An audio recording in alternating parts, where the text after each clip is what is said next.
The first sign was the sound of children laughing high-pitched too many feet hitting my front steps at once. I opened the door and saw them all: my younger brother Zach, his wife Madison, their 3 kids, and my parents Carla and Greg. Uninvited, smiling like they belonged there. Zach pushed his sunglasses up and looked around the porch like he was doing a home inspection. His oldest, Noah, was already pressing his face against the living room window. Madison stood off to the side, holding their youngest, a baby wrapped in a yellow blanket, and giving me that tight, polite smile she always used when she was pretending we were friends. I hadn't given them my new address. No one in the family had been over ever. I didn't need to ask how they found me. Madison had a way of getting things. Carla walked in first without waiting for permission. "Look at this place," she said. "Rachel, you've really done well for yourself." It didn't sound like praise. It sounded like inventory. Greg nodded behind her, quiet as always. Zach followed them in without looking at me. The kids spread out, already picking rooms with their eyes. Madison stepped inside last, bouncing the baby and looking me dead in the eye. "It's just beautiful," she said. "Big, too." That was the moment I knew this wasn't a visit. This was a plan. And somehow I was the only one who hadn't been told. This wasn't new. It just hadn't happened in my house before. Growing up, the living room was Zach's kingdom.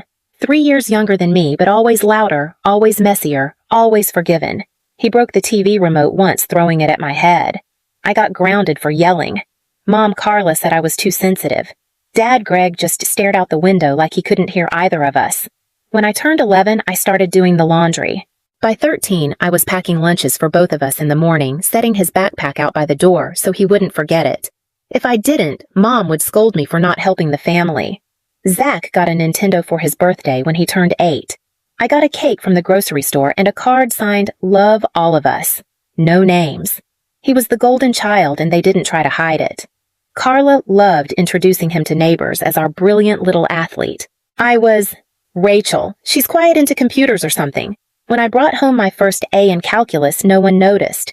When Zach scraped a C in biology, we went out for ice cream to celebrate effort. By the time I was 15, Zach had already shoved me down the stairs once playing, he said. I wore long sleeves for a week to hide the bruise on my shoulder. Carla made me promise not to say anything if Grandma asked about it at Thanksgiving. "We don't need drama," she said. "Not with your brother's future on the line." After that, I stopped asking for anything. No prom dress, no rides to study group. I learned to walk instead. The school library stayed open late, and the janitor would let me sit in the corner until my legs stopped aching. At 17, the night I left, I didn't even pack a full bag. Just a hoodie, some notebooks, and a charger. I had $200 in a coffee can and a bus schedule I printed from the library. Carla told me not to come back unless I had real direction. I was still in high school, but direction wasn't the problem. The problem was that I stopped being useful. I stayed on friends' couches for months, graduated on time. They didn't come. No call, no card. I told myself it was better that way. Clean cuts heal faster.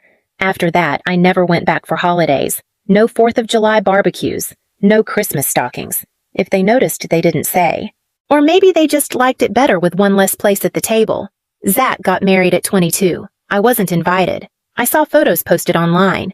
Maddie in a white lace dress, smiling wide, Zach next to her with his arm around her waist, like he'd never done a wrong thing in his life. They had their first kid a year later, the second right after. By then, they'd already moved into my parents' house because childcare was easier that way. Carla doted on them, posted weekly photos. 3 generations under one roof. I wasn't in a single one. From then on, I was what they called me behind closed doors, the one who left.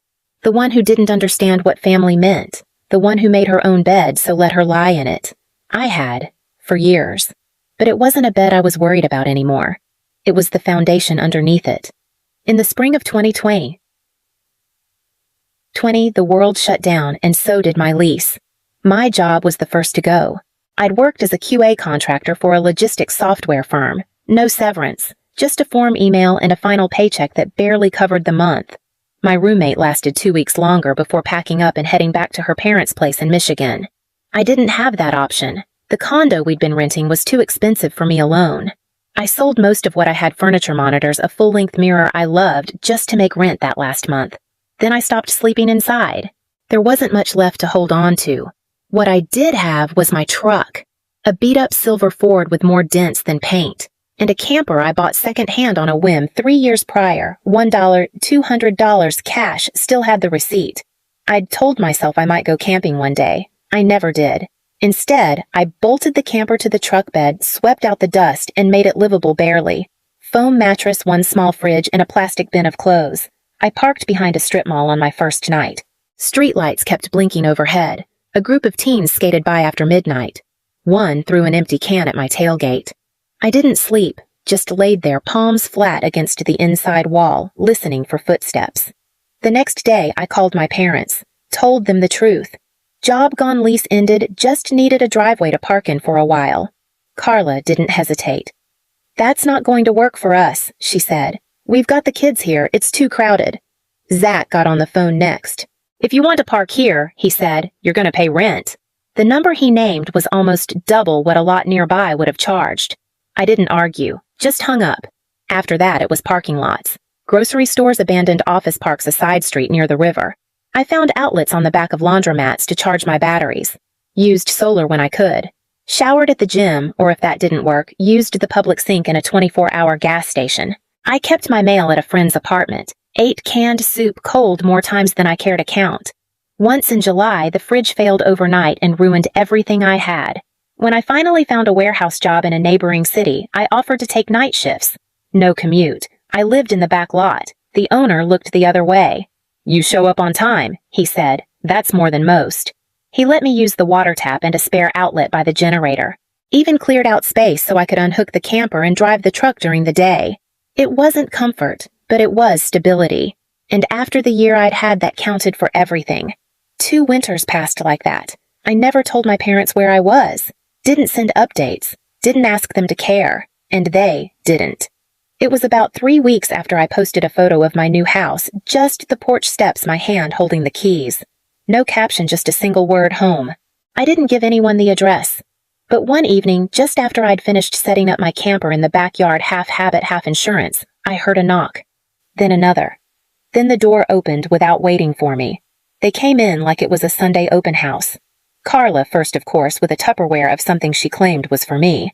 Madison next, carrying her baby and surveying the kitchen like she was already planning where to hang photos. Zach followed, pointing at the ceilings, the baseboards. The kids ran past him. Greg lingered by the front door, holding his jacket like he wasn't sure how long they'd stay. "This is beautiful, Rachel," Carla said. "You really did well for someone on her own." I didn't answer. I didn't need to. Madison moved from room to room, commenting on the layout. 3 bedrooms. That's so generous. Honestly, it's bigger than I expected. Almost more than one person would ever need. Zach was quieter, but his eyes never stopped moving. Closer to my work than I thought, he said once, like he was talking to himself. I stood in the hallway, back against the wall, watching them move through my space. The rooms weren't big. The floors still creaked. I hadn't hung pictures yet. But it was mine. They didn't ask to see the house. They didn't ask if they could come inside. They just moved like they already belonged. When Zach finally turned to me, his hands were in his pockets and his voice was too casual. "Got a minute?" he asked.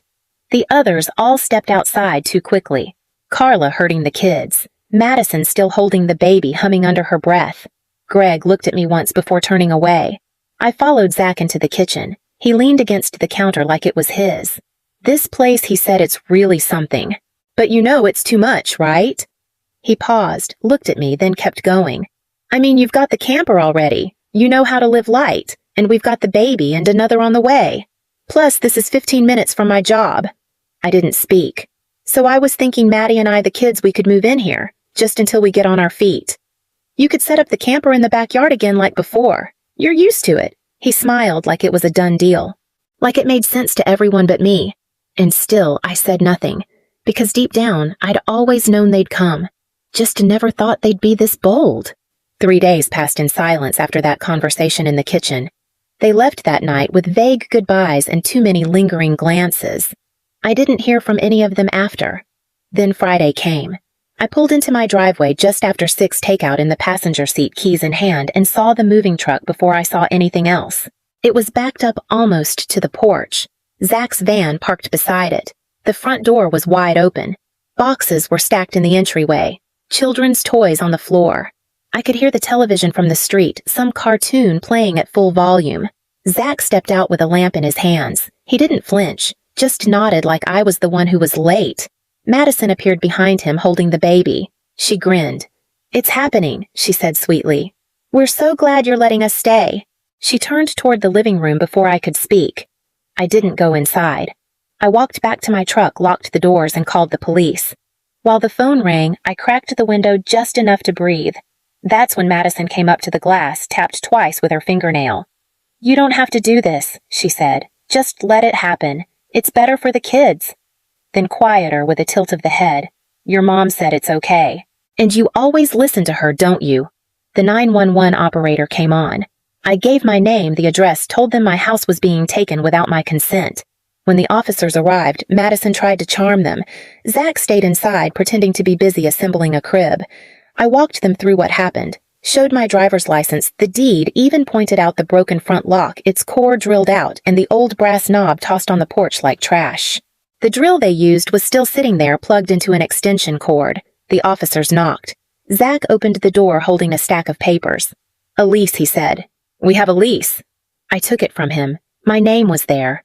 My signature, too. Except it wasn't mine.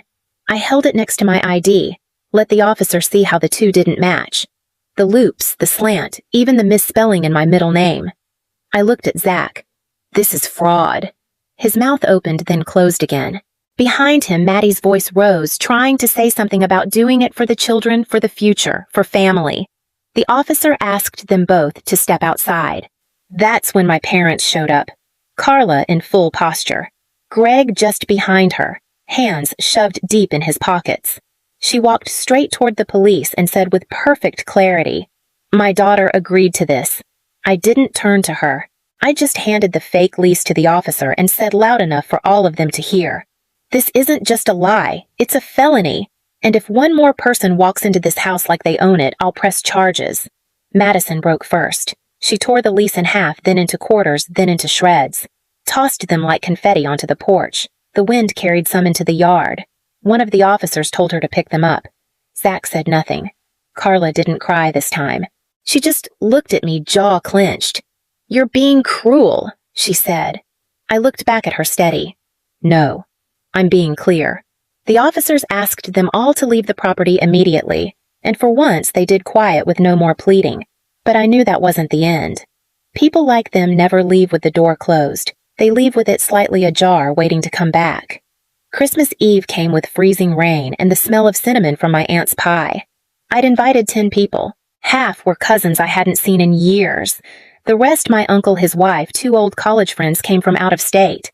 Some drove 3 hours just to be there. They brought folding chairs, homemade food, and music on scratched CDs. One of them, my Uncle Don, had even burned a Ray Charles Christmas album. He said no holiday felt right without it. We laughed more than I expected. No one asked about my parents. No one mentioned Zach.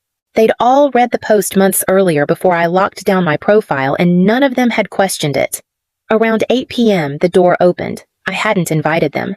I never even gave them the time. But there they were. Carla first holding a tray of store-bought cookies, like that made a difference. Greg behind her, stiff and silent. Zach walked in with his hands raised like he came in peace. Madison followed, no baby this time, just makeup perfume and that permanent pout. They all said Merry Christmas like it was still theirs to say. The music stopped. Chairs creaked.